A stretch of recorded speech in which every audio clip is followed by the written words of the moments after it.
Sir भाईजान की कर रहे हो तुसी? सिलाई मशीन तैयार कर लगे। वो तो सानू पता लग रहा सिलाई मशीन है।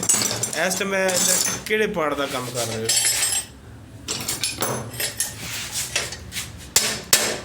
मोबाइल चलाने वास्ते मैं लगन वाली अगे ना यार बार बार भाई वो कैमरे दे तुम थोड़ा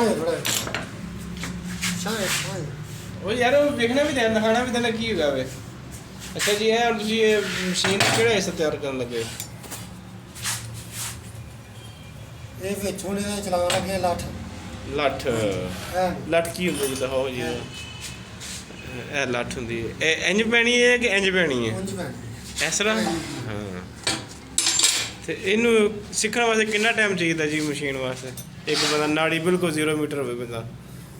ये 2 साल 2 साल लग जाते हैं। मशीनरी वड्डी है ना।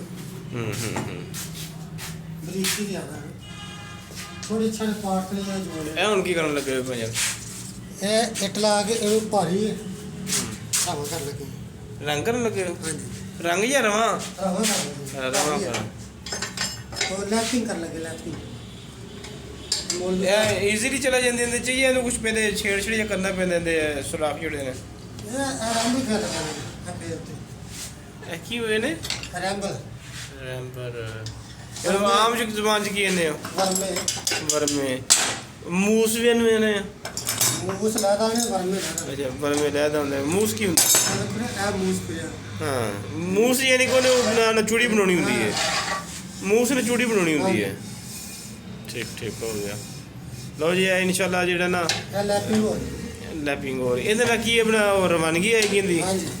अच्छा जी इंशाल्लाह नेक्स्ट जेड़ा ना प्रोग्राम बना रहे हैं कि भाई होरां मैं कहा वे कि ना शुरू तो लैके एंड तक जिन्नी मशीन ते जो भी हिस्सा ना बनता तैयार होंदा वो जरा करनी वीडियो ते जी थोड़ा जिहा खलोते बैठे मैं बना देना थोड़ी जी इंशाल्लाह कल या परसों जेड़ा ना एक मशीन पूरी बना के दिखावांगे तुहानूं जेड़ा। ठीक हो गया। जी मिस्त्री साहब ने की नाम भैया? पूरा नाम दसना यार।